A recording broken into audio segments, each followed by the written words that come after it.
अस्सलाम वालेकुम, मैं हूं ज़ीशान मलिक और आप देख रहे हैं पीएसएल हंगामा। और पीएसएल की हंगामा खेजी भी जारी है और हमारी ट्रांसमिशन भी उसी तरह ज़ोरों शोर से जारी है। आज 8वां दिन है, 8वां ही मैच होने जा रहा है। एक दिन का वक्फा था और एक दिन 2 मैचेस हुए थे, तो यूं आज 8वां मैच खेला जाएगा T20 मैच पीएसएल के सिलसिले में, जो कि होने जा रहा है कराची किंग्स और क्वेटा ग्लैडिएटर्स के दरमियान। उस पर भी आगे चल के ज़रूर गुफ्तगू होगी। सबसे पहले जो इस वक्त टूर्नामेंट की सिचुएशन है, जो सूरत हाल है, उस पर बात करेंगे और जानेंगे कि कौन सी टीम इस वक्त ज़्यादा तगड़ी नज़र आ रही है और कौन सी टीम को ज़्यादा मेहनत करने की ज़रूरत है। तो जनाब मेरे साथ मौजूद हैं जनाब सलीम मलिक साहब और सकलैन मुश्ताक साहब। अस्सलाम वालेकुम जी। वालेकुम सलाम, क्या हाल है जी? अल्हम्दुलिल्लाह जनाब, आप सुनाइए। और अल्लाह के शुक्र। देख रहे हैं आप 3-3 मैच जीत रखे हैं। इस्लामाबाद यूनाइटेड और लाहौर कलंदर्स ने 3 मैच खेले हुए हैं, जिसमें से तीनों जीते हैं इस्लामाबाद ने। लाहौर कलंदर्स 2 जीत चुका है। पेशावर ज़ल्मी और मुल्तान सुल्तान्स की हालत पतली है। 2-2 मैच उन्होंने खेले हैं, दोनों ही हारे हैं अभी तक। तबसरा आपका दोनों पे, मुल्तान सुल्तान, पेशावर ज़ल्मी। ओवरऑल देखें, आई थिंक इस्लामाबाद यूनाइटेड पिछले साल की परफॉर्मेंस को उसी विनिंग फार्मूले को लेके चल रहे हैं। वही हेड कोच है, वही कैप्टन है, प्रीटी मच सेम प्लेयर्स भी हैं, 1-2 इधर उधर से हैं, तो वो सारी चीज़ों को उसी तरह लेके चल रहे हैं। जैसे मैंने पहले भी कहा था कि जब आप कुछ टूर्नामेंट जीतते हैं तो आपको जीतना आ जाता है, ना सिर्फ एक प्लेयर को, पूरी टीम को, उनको बिलीफ आना शुरू हो जाता है ना। तो आपने वो चीज़ें की होती, तो आई थिंक उस मोमेंटम को लेके जा रहे हैं। लाहौर कलंदर पिछले 2 मैचों में बहुत ही आउटस्टैंडिंग क्रिकेट खेली है उसने।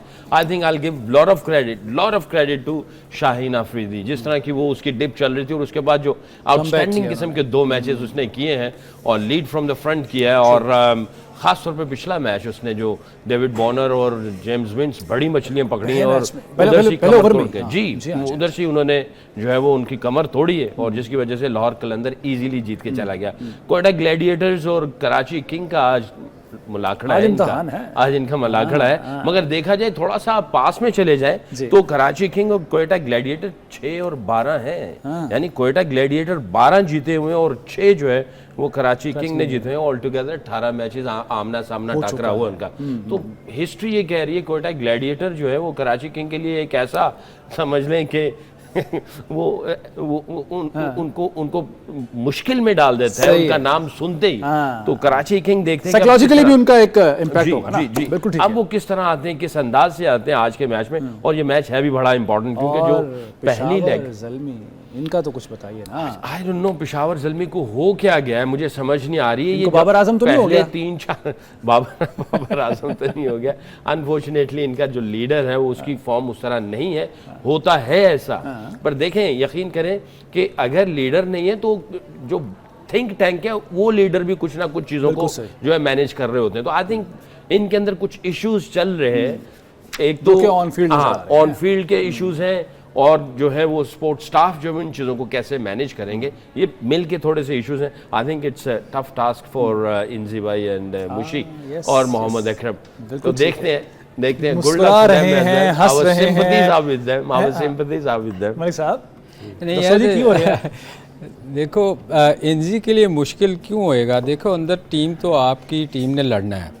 आप गाइडलाइन दे सकते हो ना कि यार आप एक स्ट्रेटजी बनाते हो, प्लान बी 1 2 3। अगर एग्जीक्यूट नहीं होता, अंदर जाके कप्तान नहीं कर पाता, तो इसमें मेरा नहीं ख्याल कि इंजी का या मुशी का कसूर होगा। मैं कवर कर रहा हूँ, मैं कसूर की नहीं बात कर रहा हूँ, परेशानी तो आती है ना। आप देखो, जवाबदेही तो होनी चाहिए ना उनसे भी आखिर नहीं ऑब्वियसली मगर देखो नहीं, मगर मैं आपको एक चीज़ बताऊं, देखो ये उसकी बैड लक है बाबर की कि बाबर आप देखो कराची में था तो पिछले साल 6 मैचेस आ रहे, और इस दफ़ा पेशावर के साथ है और उनको स्टार्ट अच्छा नहीं मिला। तो मेरा ख्याल, मैं समझता हूँ कि ये थोड़ी बैड लक उसके साथ चल रही है, थोड़ी नहीं बहुत सारी हो गई है। मगर उसको मैं हमेशा कहता हूँ कि उसको प्लान देखो, जब आप कुछ चीज़ें आपके ख़िलाफ़ जा रही हो ना, तो आपको चेंज करनी पड़ती हैं चीज़ें।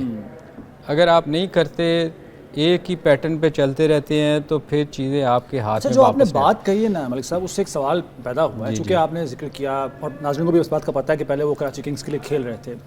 जो मालिक हैं कराची किंग्स के, उन्होंने ये बताया कि ये कुछ इख्तलाफात इनके साथ पैदा हुए थे बाबर के साथ। वो कोई नंबर 3 पर बैटिंग करना चाहते थे, वो चाहते थे, वो अपना रोल जो है वो तब्दील करने को तैयार नहीं थे, इस वजह से उन्हें रिलीज़ करना पड़ा। कुछ और भी इनके मामला चले थे।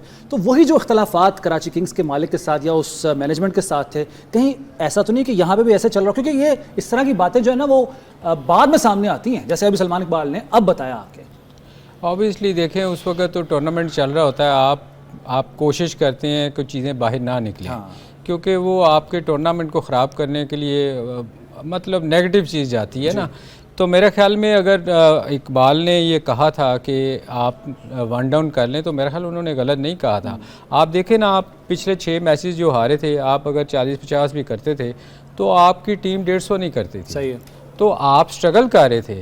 हो सकता है यहाँ भी यही प्रॉब्लम हो। मैं यही कह रहा हूँ कि आपसे जब अच्छा आपकी टीम परफॉर्म ना कर रही हो, आप एक ही पैटर्न लेके चल रहे हैं और आप जीत नहीं पा रहे, तो आपको चेंज करना चाहिए। ज़रूरी नहीं है कि अगर आपसे एज ए ओपनर अगर आप अच्छा परफॉर्म नहीं कर रहे तो नीचे आ जाए। कोई ज़रूरी नहीं, आपका अपनी टीम के लिए खेलें ना। देखें आपकी टीम जीतेगी, एज ए कैप्टन तो आपका नाम होगा।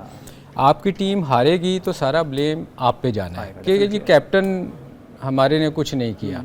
तो मेरा ख्याल ये बहुत सारी चीज़ें ऐसी हैं जो कैप्टन को सोचनी चाहिए, और इनसी को नहीं सोचने चाहिए, मुश्ताक को नहीं सोचने, सिर्फ नहीं वो तो कह ही सकते हैं ना। देखें इंजी और मुशी तो हो सकता है उसको कह रहे हो कि अपना नंबर चेंज करो। वही बात जो हम जिस खदशे का इजहार कर रहे हैं, हो सकता है ऐसा ही हो। सकलन भाई, जैसे कि सलमान इकबाल का मैंने हवाला दिया अभी, ये चीज़ें 2023 में उनके रास्ते जुदा हुए थे कराची किंग्स के साथ बाबर आजम के। तो अब बातें सामने आ रही हैं कि इख्तलाफात क्या थे, मसाइल क्या थे। आपको लगता है अभी भी कुछ ऐसी खिचड़ी पक रही है? नहीं, मेरा ख्याल है इसको इख्तलाफात ना कहें, डिफरेंस ऑफ ओपिनियन कह सकते हैं। इख्तलाफात थोड़ा सा वो किसी हार्ड चला जाता है। डिफरेंस ऑफ ओपिनियन है, आप एक लीडर है, वो ये समझता है कि यार मेरा ये नंबर बनता है, और जाहिर है स्पोर्ट्स स्टाफ या कोई दूसरे वो कहते हैं हाँ भी लीडर हो तुम, लीड फ्रॉम द फ्रंट, ठीक है, आप इसको लेके चलो, कैसे जाते हो। फिर उसमें आप ये है कि टूर्नामेंट में 10 मैच तो होते ही होते हैं, तो आपको कहीं ना कहीं रियलाइजेशन होती है, आपको फिर दोबारा बैठ के उसको देखने के यार आया चीज़ें सही चल रही हैं, नहीं चल रही हैं, चेंज करना चाहिए, नहीं करना चाहिए। तो आपको फ्लेक्सिबल होना चाहिए, क्योंकि ये T20 क्रिकेट है, you have to be very very flexible. इसमें फ्लेक्सिबल होना चाहिए। जब मैं हेड कोच था तो पहले ऊपर के 2 हम लोग रखते थे कि यार ये 2 जाएंगे, अगर खुदा ना खास तो कोई पहला आउट हो गया जल्दी तो हम नीचे वालों को शफल कर देते थे। बिल्कुल ठीक है। दोनों में से वो डिपेंड करता था कि कौन सा आउट हो रहा है, तो उसको शफल कर देते। लेफ्ट राइट कॉम्बिनेशन भी आ जाता था। अगर कोई सिचुएशन के मुताबिक जो है उसको आप ऑपोजिशन सिचुएशन कंडीशन सबको देखते आप फ्लेक्सिबल हो सकते हैं। इसी तरह बॉलर्स को भी जो है वो आप फ्लेक्सिबल रखते हैं, और आप ट्रेन भी ऐसे करते हैं और आप प्लान भी ऐसे करते हैं। तो आप आई थिंक आपको फ्लेक्सिबल रहना चाहिए। बिल्कुल ठीक है। अच्छा मैं थोड़ा सा अगर जो आपने बात क्वेश्चन किया ना सकी को कि इख्तलाफात, मैं समझता हूँ थे। देखिए अगर ना होते तो फिर वो छोड़ के कोयटा ना जाता। देखिए ना, अगर इख्तलाफ थे तो उसने छोड़ी ना। इसका मतलब है कि इकबाल ने कहा कि जी थैंक यू, हमें आपकी ज़रूरत नहीं है क्योंकि आप सुन ही नहीं रहे हो। तो एज ए कैप्टन आपको, जैसे सकी ने कहा कि आपको थोड़ा सा फ्लेक्सिबल होना चाहिए, आपको टीम को लेके चलना है ना। तो आपकी टीम जब ही जीतेगी जब आप कुछ चीज़ों को चेंज करने की कोशिश। अगर आप जिद पकड़ के बैठ जाएंगे कि मैंने करना ही ये है, तो फिर टीम कभी नहीं आ पाती। राशिद लतीफ़ साहब का भी कोई कमेंट आया हुआ इसके ऊपर, उसको भी बिल्कुल निकाल लेते हैं, बल्कि दिखाते भी हैं, वो देख लेते। बिल्कुल ठीक है। अच्छा चलें, ये तो हमने बात कर ली पेशावर ज़ल्मी की, जो सबसे नीचे इस वक्त टेबल पर हैं। जो सबसे ऊपर हैं, टॉप पे हैं, इस्लामाबाद यूनाइटेड, जो कि आप लोग भी हमेशा, आप तो खैर 100% उनको वोट देते हैं, ये ज़रा 60% 59% पे आते हैं कि वो जीतेंगे। इस्लामाबाद यूनाइटेड की ओवरऑल जो कारकर्दगी, वैसे तो हम देखते आए हैं, सर आप मुझसे बेहतर समझते हैं कि जब भी टूर्नामेंट में कोई टीम बहुत अच्छी परफॉर्मेंस दे रही हो, एक्सेप्शन ऑस्ट्रेलिया की है, उसको आप साइड पे कर दीजिए, बाकी टीमें वो अच्छा खेलते खेलते एंड में आके पता नहीं कुछ हो जाता है, थक जाते हैं या क्या हो जाता है, एंड में आके ज़रा वो फिर उनकी वो रिदम नहीं बरकरार रख पाते। इस्लामाबाद यूनाइटेड से आपको है उम्मीद कि ये यही मोमेंटम इनका एंड तक बरकरार देखिए आपको याद है शुरू में मैंने एक चीज़ कही थी कि ये टूर्नामेंट जो T20 है ना, इसको कभी भी आपको रिलैक्स नहीं करना चाहिए। जो शुरू में स्टार्ट जिन टीमों का अच्छा होएगा वो टीमें ही आगे जाएंगी। बाकी फिर देखें विनिंग हैबिट जो होती है ना, वो पिछले साल से 2-3 साल से उनकी चली हुई है, और वो डेवलप हो जाती है कि आप नेगेटिव नहीं जाते, आप हमेशा के पॉजिटिव सोचते हो कि यार हम विनिंग टीम है, हमने जीतना ही जीतना है। तो आपके साथ ना फिर बहुत सारी लक भी आपकी फेवर करती है, आप क्योंकि जाते पॉजिटिव हो। अब स्टार्ट में आप देखो टीमें जो है ना अपने बहुत सारे प्लेयरों को वो नहीं खिला रही, सही है, बेंच पे बिठाए हुए हैं, उन्होंने कोई रजाना दवानी है, उन्होंने उनको खिलाए भाई। आप हमेशा अच्छी टीम साथ लेके चलें, आप तभी आप कंपटीशन में रहेंगे। आप देखें दो टीमें, कुछ टीमें जैसे पेशावर है, जी जी, अब पेशावर का कमबैक करना बड़ा मुश्किल हो जाएगा, जहाँ एक दो मैच और आ रही तो वो बाहर हो जाएगी। बिल्कुल सही तो ये ऐसे ग्रैब करनी चाहिए चीज़ें स्टार्ट से ही, ताकि आपको एंड में जाके मुसीबत ना पड़े। हो यार बिल्कुल सही। अब क्या करें। थोड़ा सा इस पर इनकी बैटिंग और बॉलिंग पे बात कर लें ज़रा, इस्लामाबाद यूनाइटेड की खास तौर पर जो परसों का मैच हुआ था, तो मैं मुख्तसरन जानना चाहूँगा, इस वक्त साहबजादा फरहान जो है वो तो बड़ा उन्होंने खतरे की घंटी बजाई हुई है। इस मैच में भी उन्होंने 53 स्कोर किए, पिछले में सेंचुरी स्कोर की थी। कॉलिन मनरो इस मैच में उन्होंने 48 रन स्कोर किए हैं। और अगर बॉलिंग की बात की जाए तो जेसन होल्डर फिर से वो 4 विकेटें ले गए हैं।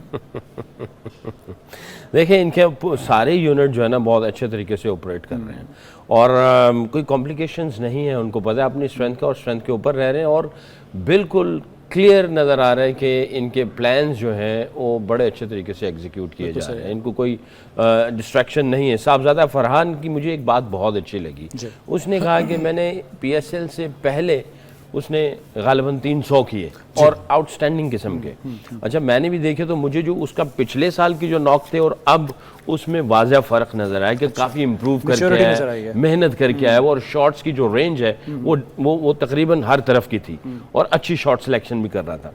तो जाहिर है PSL जाते हुए अब ये एक डिफरेंट क्रिकेट है, डोमेस्टिक क्रिकेट से डिफरेंट क्रिकेट है। फॉरनर्स आ रहे हैं, PSL है और जनाब हर तरफ जो है ना इसका हंगामा होगा।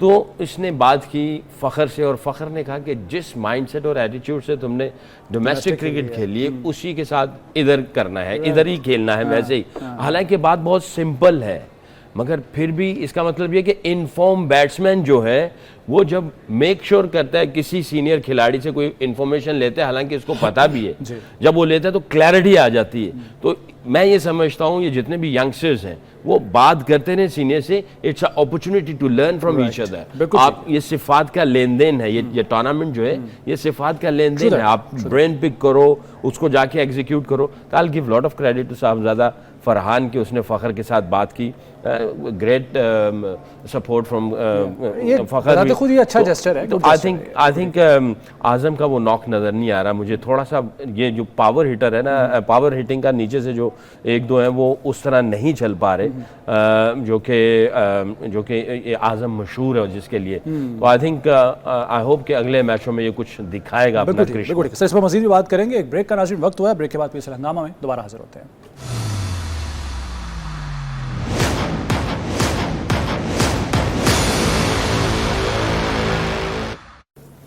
PSL हंगामा में एक बार फिर खुश आमदेद। नाज़रीन, जब मैच हो रहा होता है हम तो ज़ाहिर है टेलीविज़न पर या अगर स्टेडियम में भी जाकर देख रहे हों तो हमें जो अंदर गुफ्तगू चल रही होती है, जो टसल चल रही होती है, उसका अंदाज़ा नहीं होता। वो सिर्फ़ और सिर्फ उन 11 प्लेयर्स को ही पता होता है जो कि उस वक्त फील्ड में होते हैं, जो खेल का हिस्सा होते हैं। तो अब हमारी खुशकिस्मती है कि 2 लेजेंड्स हमारे साथ आज की ट्रांसमिशन में भी मौजूद हैं। तो ज़रा कुछ ऐसे वाक़या जो है वो रिलीव करते हैं, इनसे पूछते हैं। सकलैन भाई, ये स्टीव वॉ का बड़ा नाम लिया जाता है, कहते हैं कि अगर उसको घर वालों ने डराना हो तो नाम लेते सकलैन आ जाएगा।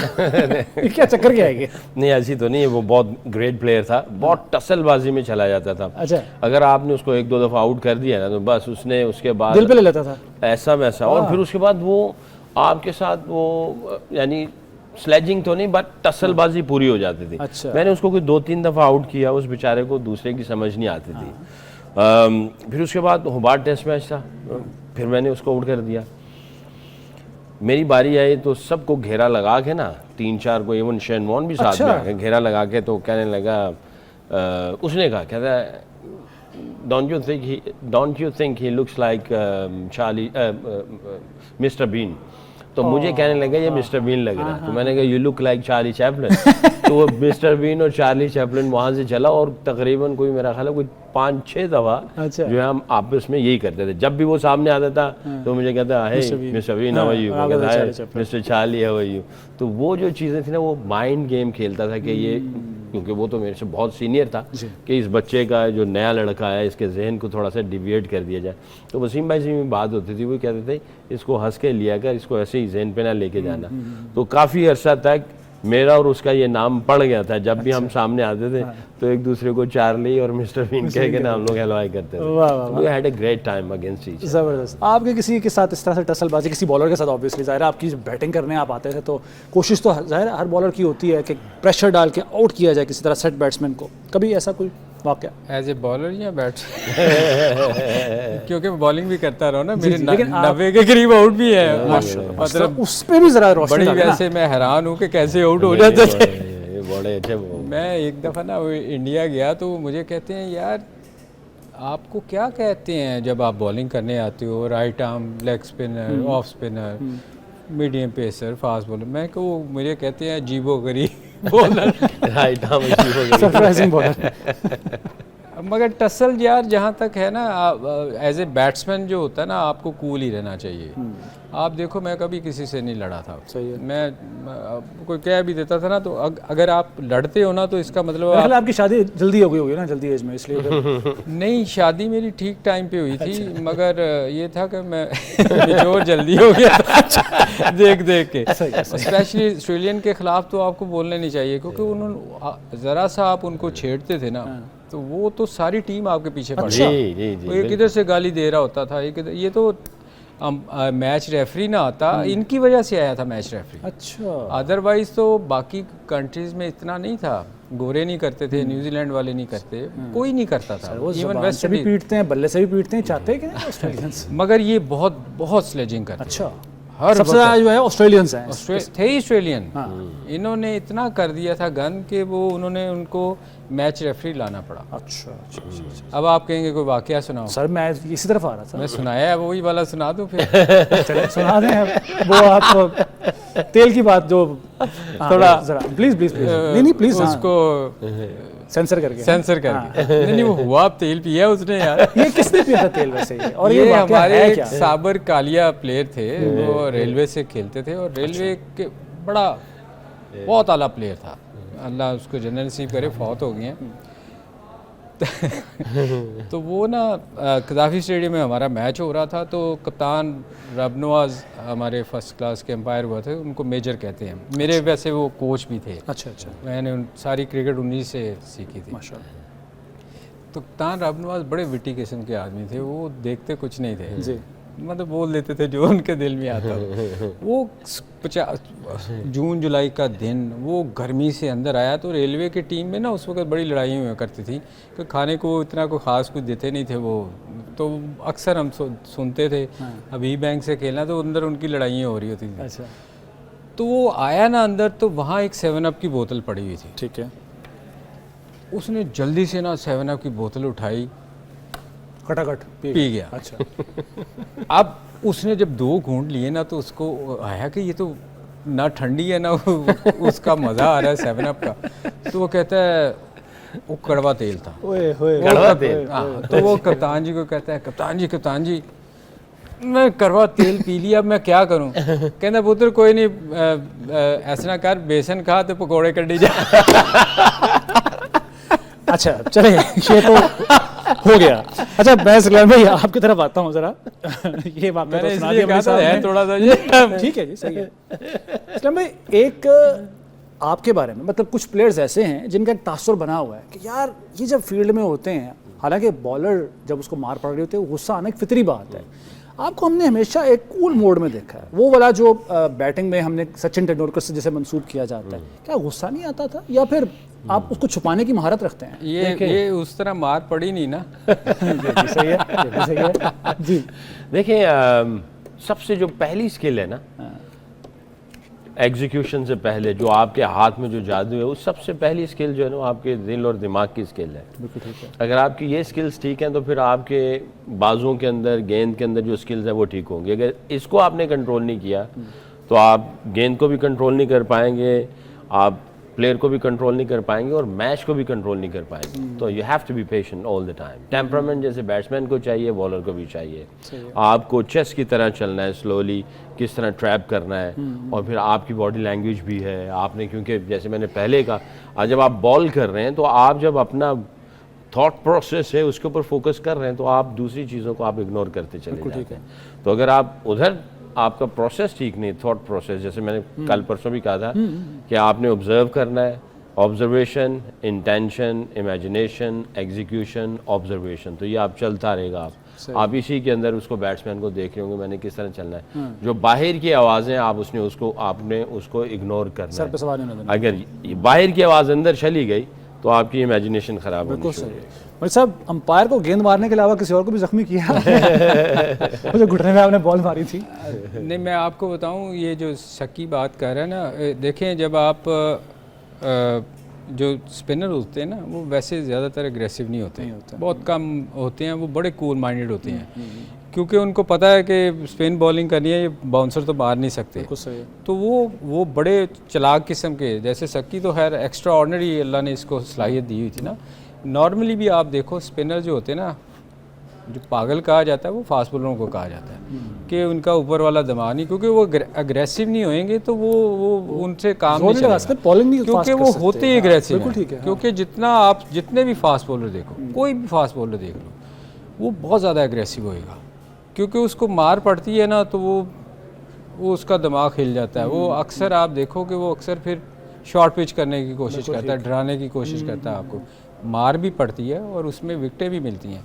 तो नॉर्मली जो स्पिनर्स होते हैं ना वो बड़े कूल माइंडेड होते हैं। मैंने जितने भी लोगों के साथ खेला हूँ, हाँ, सिर्फ एक कादर भाई थे जो हर बॉल पे अपील करते थे, उनको लगता था हर बॉल आउट है वो प्रेशर डालते थे, वो लड़ा करते थे। अच्छा, वो वहाँ एक स्पिनर थे जिनके मुझे याद है, हम लोग वेस्ट इंडीज़ में खेल रहे थे, तो एक रात के लिए वो उनको अंदर भी हमने जमानत करवानी पड़ी थी। वो लड़ाई हो गई। एक्चुअली हुआ ये था कि वो वेस्ट इंडीज़ का मैच जीत रहे थे बारबाडोस में, आखिरी टेस्ट मैच। तो कादर भाई बड़ी अच्छी बॉलिंग कर रहे थे, इन्होंने कोई 3 के 4 आउट किए हुए थे। अब आखिरी विकटें थी, तो ड्यू जॉन खेल रहा था, वो बैट एंड पैड लगे, कैच हुई, वो आउट ही ना दें। मैंने जैसे कहा कि न्यूट्रल अंपायर आने से पहले कोई कंट्री आउट नहीं देती थी। अब कादर भाई को गुस्सा बढ़ा, क्योंकि हम मैच जीत रहे थे और हारने वाली सिचुएशन पे चले गए। ये बाउंड्री पे फील्डिंग कर रहे थे, तो वहाँ वो उस वक्त ना वहाँ जंगले शंगले इतने वेस्ट इंडीज़ में नहीं होते। अच्छा, तो उसने किसी ने क्राउड में से उनको कुछ कहा, आई डोंट नो, हम तो अंदर थे, कुछ कहा उनको, वो लड़ाई हो गई। इन्होंने भी कुछ किया, उसने किया, और उसने पर्चा करवा दिया। हमें एक दिन हमारी फ़्लाइट थी, तो हमें बड़ी मुश्किल से ज़मानत करवानी पड़ी। हमारे और उनमें ये फ़र्क था कि देखो, आपको याद होगा मुल्तान टेस्ट मैच में सिल्वेस्टर क्लार्क ने पत्थर मार के एक बच्चे को मार दिया था। हाँ, एक बच्चा मारा हुआ है। ये कब की बात है? ये मुल्तान में टेस्ट मैच में हुआ था। तो हम लोगों ने तो उसको जाने दिया था, उन्होंने ये ऐसे थे कि कम वक्त हमें ज़मानत करवानी पड़ी। एक इंजी ने भी तो एक शख्स को बल्ला मारा था ना? वो वहाँ हुआ था कनाडा में, टोरंटो, कनाडा में। वो असल में इंजी को बहुत तंग कर रहे थे, बहुत ही तंग कर रहे थे, कुछ आवाज़ें कस रहे थे उनके। इंजी, मेरा ख्याल मैं शायद सामने बैटिंग कर रहा था, तो इंजी बैट लेके क्राउड में। जी हाँ, और जिससे बैट मांगा उसने भी नहीं पूछा कि भाई तुम्हें बैट क्यों चाहिए। हालांकि इंजी बड़ा कूल माइंडेड है। एग्जैक्टली, इंजी कभी नहीं गुस्से में नहीं आता ही नहीं है। मैंने उसको बहुत कम देखा है कि इंजी गुस्से में आया हो, और वो मैंने फर्स्ट टाइम देखा कि इंजी इतना, उन्होंने असल में तंग ही बहुत किया था, इंजी को बहुत छेड़ रहे थे। तो ये जैसे कि जो हम आप लोग प्लेयर्स आपस में गुफ्तगू कर रहे होते हैं, मिल रहे होते हैं, आपस में भी कोई होती है ऐसी नोकझोंक होती है, लड़ाई झगड़े होते हैं? जाहिर आप बता तो नहीं सकते होंगे, लेकिन नहीं होती है, मैं बता, आपस में बहुत होती है, बहुत होती है आपस में प्लेयर। हाँ हाँ, नहीं, छेड़खानी करते हैं, छेड़छाड़। सबसे ज़्यादा शरारती आपके दौर में कौन था? अगर मेरे बैच में देखा जाए, यूसुफ बहुत विटी था, शरारती था, अफरीदी, शोएब अख्तर, ये तीनों बहुत शरारती थे। शहीद भाई तो बहुत ही ज़्यादा थे। शहीद भाई तो मैनेजर साहब जो हमारे ब्रिगेडियर नासिर साहब अगर देख रहे होंगे तो उनको पता है, उनकी रातों की नींदें उड़ा देते थे। कोई नया लड़का आता था ना तो रात को वो आवाज़ चेंज करके ना ब्रिगेडियर बन जाते थे। किधर हो? जी सर, तुमने डेली अलाउंस नहीं लेना, अब सईद आवाज़ चेंज कर रहे हैं रात के 1:30-2 बजे, सर सोए हुए हैं, ओए होए होए। तो इस कमरे में आओ, तुम डेली ले जाओ, फ़ोन बंद कर दे, वो जाके दरवाज़ा उनकी नींद हराम। वो सर देखते रात 2 बजे, ओए सईद बहुत शरारती। तू ऐसे ही कर रहे हैं, सर डेली अलाउंस तो आपने फ़ोन किया, तो भाग जाए इधर से। वो जाता था, एक और लड़का पहुंच जाता था। अच्छा, तो सर को जो है ना सईद भाई बहुत शरारती, सबके साथ शरारतें बाकी भी थे। यूसुफ का सेंस ऑफ ह्यूमर बहुत अच्छा था। अच्छा, हालांकि उनको देख के लगता नहीं है कि वो कोई मजाक मजाक की तरफ यूसुफ उनका रुझान हो- रुझान हो। भाई बहुत अच्छा सेंस ऑफ ह्यूमर है। मुशी भाई, सलीम भाई का भी अच्छा सेंस ऑफ हाँ, ह्यूमर नहीं, है। मगर- ऐसा जी, ना। मगर सईद बहुत शरारती था। अच्छा, आपसे ज्यादा या कम? नहीं, सईद बहुत शरारती मतलब आपसे कम? था। मैं वो मुझे बड़ा तंग करता था। अच्छा। वो बड़ा तंग करता था। किस तरह? कोई वो वाकया हर बताएं एक को कुछ ही नया? करता था। क्या करते थे? जैसे कि उन्होंने बताया ना, कॉल करते थे, प्रैंक कॉल करते वो थे। नहीं, वो उसका वो सुनाने वाले भी नहीं है ना कुछ चीज़ें। अच्छा, सही है। आपने कभी किसी को तंग किया, प्रैंक किया कभी किसी के साथ? यार इस वक्त तो याद याद नहीं आ रहा। नहीं। जाहिर है आपने किए वाकयात क्यों याद आएंगे? नहीं, हम लोग ना अंडर 19 ना हमारा टाइम है। जी जी, आपके लिए टाइम है, टाइम। अच्छा, लंबा है ना, इसलिए मैं कह रहा, हम लोग अंडर 19 ना, उन्हीं दो एपिसोड्स में कर लेंगे। हम पाकिस्तान टीम ना गई हुई थी ऑस्ट्रेलिया। अच्छा, अच्छा, तो मैं ना 3 माह का 3.5 माह का टूर था। उसके बाद ना मैं अंडर 19 का कैप्टन था। उन्होंने कैप्टन अनाउंस कर दिया। मैंने कहा जी मैंने वापस जाना है, 7 माह 6 माह कौन रहेगा इधर। लो जी, मुझे उन्होंने उधर रख दिया। उसके बाद हम ना कुछ इकट्ठे खेले हुए थे क्रिकेट। आमिर आ गया ना टाइम, तो ब्रेक ब्रेक आ गया जी, ब्रेक ले ले। बल्कि जब हमें ब्रेक लेनी हो, अगर हम कहें तो जाहिर है फिर चले नाज़रीन, एक ब्रेक लेते हैं, ब्रेक के बाद वापस आते हैं।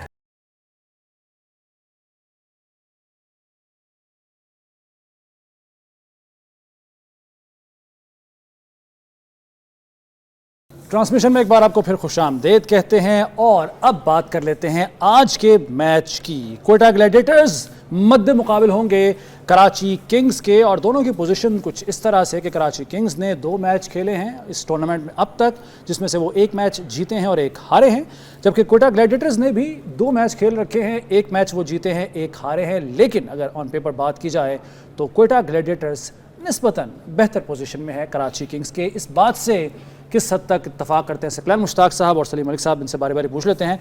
क्या लगता है जी आज के मैच के हवाले से, खासतौर पर जो परफॉर्मेंस चल रही है अभी, बिलखुसूस डेविड वार्नर जिनसे बड़ी तवक्कात थी, 1 मैच में 12, 1 में 0 पे आउट हुए हैं वो, और ओवरऑल जो कैप्टनसी है उनकी वो भी उतनी जैसी एक्सपेक्टेशंस थी वैसी दिखाई नहीं दे रही है। आई थिंक ये वापस आएगा, ऑस्ट्रेलियन तो बाउंस बैक करते ही करते हैं। सही है। I am not sure about overall Karachi कैसा खेलती है, बट डेविड वार्नर जाहिर है जिस सिस्टम से निकल के आया हुआ है, इनकी ईगो होती है, इनकी अपनी एक सेल्फ स्टीम होती है, और इनके अंदर, इनके ब्लड के अंदर होता है लड़ना, रूथलेस होना, और जो है वो अपने जो एक्सपेक्टेशंस हैं उसको बरकरार रखना, ये इनके अंदर इनको ट्रेनिंग दी जाती है। तो आई एम श्योर कि डेविड वार्नर जो है ना वो उन चीज़ों को ओवरकम कर लाने की कोशिश करेगा। जेम्स विंस अच्छी फॉर्म में है, शान मसूद थोड़ा सा स्ट्रगल कर रहा है, उसकी उस तरह की वो नज़र नहीं आ रही। खुशदिल शाह ठीक है, इरफान खान हमारा जो लड़का है यंग, उसमें भी अभी वो चीज़ कलर्स नज़र नहीं आए हैं। और कोयटा ग्लैडिएटर आप सही कहते हैं कि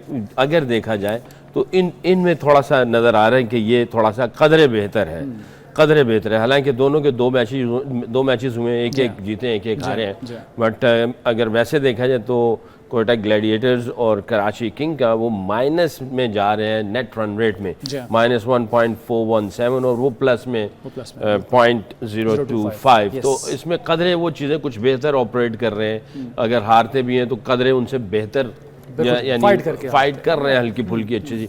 देखते हैं आज ये दोनों किस तरह आते हैं। दोनों एक ही कश्ती में सवार हैं, एक ही तरह के हैं, बट मुझे ऐसा लगता है कि कोयटा ग्लैडिएटर्स प्रोबेबली 60% एंड 40% जो है वो कराची किंग, क्योंकि टाइम खत्म हो जाना है अभी, मैं मेरी तरफ आ नहीं पाएगा, तो मैंने कहा मैं 60-40 का पहले ही आपने बता दिया, डन हो गया। हाँ जी, किया, मैं भी एग्री करता हूँ। अच्छा, आप एग्री? नहीं, ये उसकी रीज़न ये है कि इनकी मुझे बॉलिंग जो है ना उनसे बेहतर नज़र आती है। कौन को सुबह देगा बॉलर इनके, इनकी बॉलिंग आप देखे ना, इब्रार है, जी जी जी जी जी जी, वो उस्मान का थोड़ा सा वो बॉलिंग एक्शन वो उसका बॉलिंग एक्शन का हो गया है, ये इनको लॉस होगा। किसका? उस्मान तारिक खेल तो रहा है ना, नहीं, मगर वो तो खेल रहा है रहा ना, वो तो अब आपने वो उन्होंने आप अभी बता रहे थे ना कि अगर अब उसने हुआ किया तो फिर अब हुआ तो मेरा ख्याल है तो कुछ इसका ऐसा है। मतलब है शायद खेले वो। बिल्कुल सही। और फिर आमिर है, आमिर बड़ा एक्सपीरियंस है। हाँ लेकिन पिछले मैच में चल नहीं पाया। नहीं वो देखो, चल तो वार्नर भी 2 मैचों से नहीं रहा, मगर आप उसकी एबिलिटी तो नहीं छीन सकते ना। लेकिन वो जो ट्रेनिंग और डीएनए जिस तरह के इशारा किया है, ऑस्ट्रेलिया का एक पूरा सिस्टम है जिसकी छलनी में वो जो बॉलर या बैट्समैन जो भी हो उसमें आमिर पाकिस्तान के सिस्टम से खेलता नहीं है। मगर आमिर को अगर आप देखें तो वो भी ब्रीड वैसी ही है, वैसी है। वो लड़ता है। चले वो- डन हो गया आमिर की हमने बात, चूंकि हमारे पास वक्त कम है तो फर्दन बात कर रहे हैं हम, जैसे कि हसन की बात कर लेते हैं। हसन का पहले भी तस्करा हुआ था, बड़ी ज़बरदस्त परफॉर्मेंस, 28 रन दिए, 4 विकेटें हासिल की। खतरा साबित हो सकते हैं वो क्वेटा के लिए? नहीं, हसन की एक चीज़ मुझे अच्छी लगी है कि आप अगर देखो कि उसकी स्पेस बिल्कुल ख़त्म हो चुकी हुई थी, और मुझे ये लगता है कि उसने मेहनत की है। और पिछले मैच में जो हमने देखा कि उसने 40 प्लस बॉल किए, बिल्कुल तो जो मुझे देख के बड़ी खुशी, मुझे बड़ा पसंद है वो। मैं आपको सच बताऊं, वो बड़ा फनी सा कैरेक्टर है, वो हर वक्त कुछ ना कुछ करता रहता है। योर टीम तो ये योर टीम मेरी जी कोयटा ऑब्वियस, कोयटा आपकी, और 60-40 आपकी कोयटा। 60 मेरा ये आप दोनों ने सही कहा, बहुत बड़ा परसेंटेज वाला। 55-45। चले जी नाज़रीन, आपने सुन लिया दोनों की टीम मगर कौन सी है कोयटा कोयटा ही। टाइगर्स को ज़्यादा ये मार्क्स दे रहे हैं। देखते हैं आज के मैच का क्या नतीजा निकलता है। चलिए मलिक साहब, शुक्ला मुश्ताक साहब और ज़िशान मलिक को इजाज़त दीजिए। PSL हंगामा से अल्लाह हाफ़िज़। बहुत